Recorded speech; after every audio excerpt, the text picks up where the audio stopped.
दिल्ली चुनाव लगभग नज़दीक आ गए हैं और चुनाव में सब लोग जानना चाहते हैं भाई किस पार्टी का कौन सीएम उम्मीदवार है। आम आदमी पार्टी की तरफ से तो शुरू से ही ये जग जाहिर था, पूरी पार्टी ने निर्णय लिया था, मेरे नाम के ऊपर सहमति थी कि अरविंद केजरीवाल जो है वो सीएम उम्मीदवार होंगे। भारतीय जनता पार्टी का पता नहीं चल रहा था किसी को कि कौन होगा। कल इनकी सीईसी की मीटिंग हुई है, सेंट्रल इलेक्शन कमेटी की मीटिंग हुई है और सूत्रों से पता चला है कि उस मीटिंग में भारतीय जनता पार्टी ने शायद निर्णय लिया है कि रमेश बिधूरी जी भारतीय जनता पार्टी के सीएम उम्मीदवार होंगे। ऐसा बताया जा रहा है सूत्रों के मुताबिक कि 1-2 दिन में औपचारिक रूप से रमेश बिधूरी जी के नाम का ऐलान कर दिया जाएगा। मैं तहे दिल से रमेश बिधूरी जी को बधाई देना चाहता हूं और जब उनका औपचारिक रूप से ऐलान हो जाएगा तो जनतंत्र को सुदृढ़ करने के लिए मैं ये भी चाहूँगा कि उनके औपचारिक नाम का ऐलान होने के बाद एक दिन दिल्ली के लोगों के सामने, देश के लोगों के सामने, सारे मीडिया के सामने आम आदमी पार्टी और भारतीय जनता पार्टी के रमेश बिधूरी जी के जो भी सीएम कैंडिडेट होगा उनके बीच में एक सार्वजनिक डिबेट होना चाहिए। लेकिन बड़ा सवाल दिल्ली की जनता के सामने ये है, आम आदमी पार्टी का चेहरा कौन है भाई? सीएम अतिशी अपने आप को सीएम मानती नहीं, अगली चुनाव उनके नेतृत्व में लड़ते नहीं। तो सवाल ये खड़ा होता है कि पिछले पाप तो अरविंद केजरीवाल करके गए हैं, कोई एक ईमानदार चेहरा भी इनके पास है क्या? केजरीवाल तो मुख्यमंत्री बन नहीं सकते, तो कोई है? और इन पापों की सजा तो उनको भुगतनी पड़ेगी और जवाब भी देना पड़ेगा कि सीएनडीटी की रिपोर्ट को लागू क्यों नहीं किया और इन 10 फाइंडिंग जो सामने आई है इसका जवाब देना ही होगा। नियमों की नजरअंदाजी क्यों की गई, विधानसभा में क्यों नहीं लेकर गए, एलजी के पास क्यों नहीं लेकर गए, कैबिनेट की मंजूरी क्यों नहीं ली, और ये 2026 करोड़ जो दिल्ली का घाटा है, ये दिल्ली का तो घाटा है, मुनाफा किसके पास गया? केजरीवाल जी, किसकी जेब में पैसा गया? इसका जवाब दीजिए। भारत सरकार के केंद्रीय मंत्री, भारतीय जनता पार्टी के सांसद, बड़े बड़े लोग जिनका नाम आप सुनेंगे तो हैरान हो जाएंगे और आप ये समझ लेंगे कि किस तरह से चुनाव आयोग की आंख में धूल झोंककर भारतीय जनता पार्टी और इनके केंद्रीय मंत्री से लेकर सांसद तक चुनाव आयोग की प्रतिष्ठा के साथ खिलवाड़ कर रहे हैं, उनके आंख में धूल झोंक रहे हैं, उनके साथ चुनावी घोटाला और फ्रॉड कर रहे हैं। मैं एक एक करके आपको बताता हूं। सबसे पहले जो यहां के प्रत्याशी हैं भारतीय जनता पार्टी के नई दिल्ली से, प्रवेश वर्मा, वो पूर्व सांसद है, मौजूदा सांसद नहीं है, फिर भी मई से लेके मई, जून, जुलाई, अगस्त, सितंबर, अक्टूबर, नवंबर, दिसंबर, जनवरी, 8 महीने से सांसद का बंगला कब्जा करके बैठे हुए हैं। और इतना ही नहीं, अपने उस बंगले के पते पर 33 वोट बनवाने की एप्लीकेशन दी है। 33 वोट रजिस्टर्ड पंजीकृत कराने की एप्लीकेशन दी है। प्रवेश वर्मा पहला नाम। दूसरा नाम, भारत सरकार के केंद्रीय मंत्री पंकज चौधरी जी,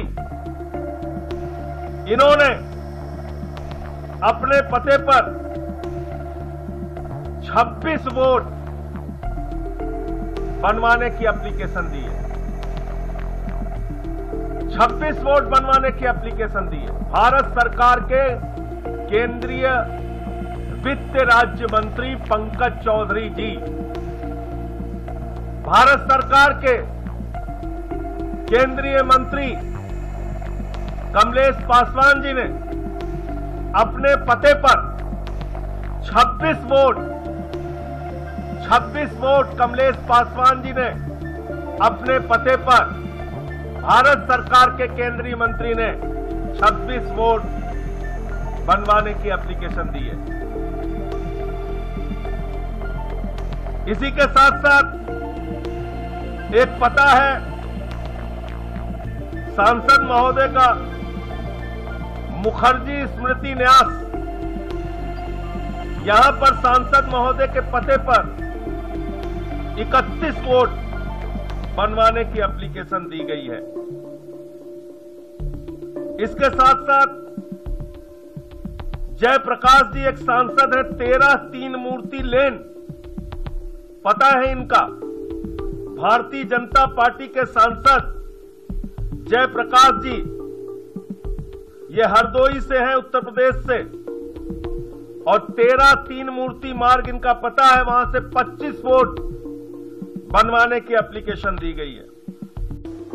फर्जी वोटों की जांच के संदर्भ में यह तथ्य प्रकाश में आया है कि बांग्लादेशी घुसपैठियों को फर्जी आधार कार्ड बनाकर मतदाता बनाने का जो अभियान और षड्यंत्र चल रहा था, उसमें आम आदमी पार्टी के 2 विधायकों के हस्ताक्षर और मुहर के फॉर्म उपलब्ध हुए, जिसमें आम आदमी पार्टी के एक विधायक मोहिंदर गोयल जी और दूसरे विधायक जय भगवान जी के फॉर्म और हस्ताक्षर प्राप्त हुए।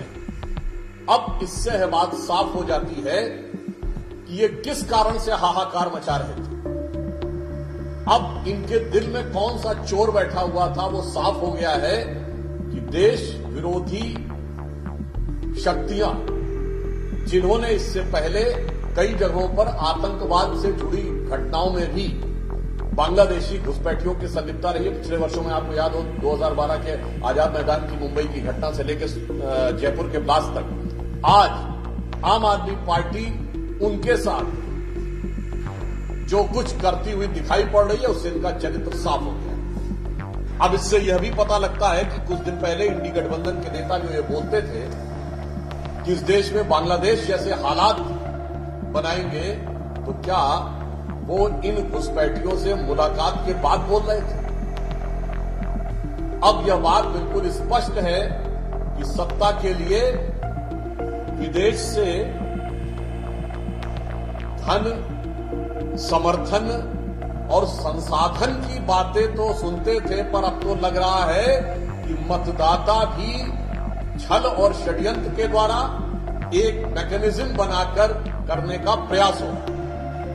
इसलिए मैं स्वघोषित कट्टर ईमानदार केजरीवाल जी से ये पूछना चाहूंगा कि ये देश विरोधी काम करने वाले इन घुसपैठियों के साथ आपकी इस मोहब्बत का राज क्या है?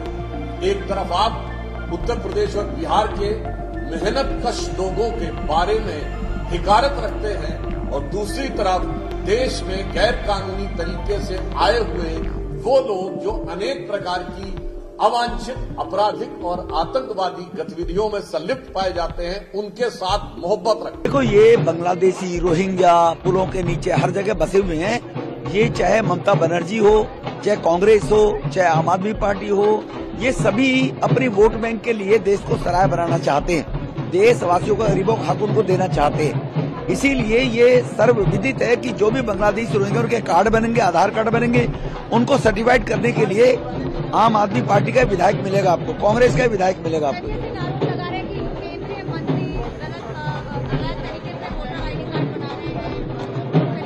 ये तो इन्होंने, सरकार इनकी है, एसडीएम इनका है, ईआरओ इनके अंडर है, तो कौन बनाएगा? यही बनवा रहे हैं आम आदमी। अभी इसकी जांच होगी तो कितने लोग जेल में जाएंगे, और इसके लिए इनकी व्यवस्था भी की जाएगी रोहिंग्या और बांग्लादेशियों में।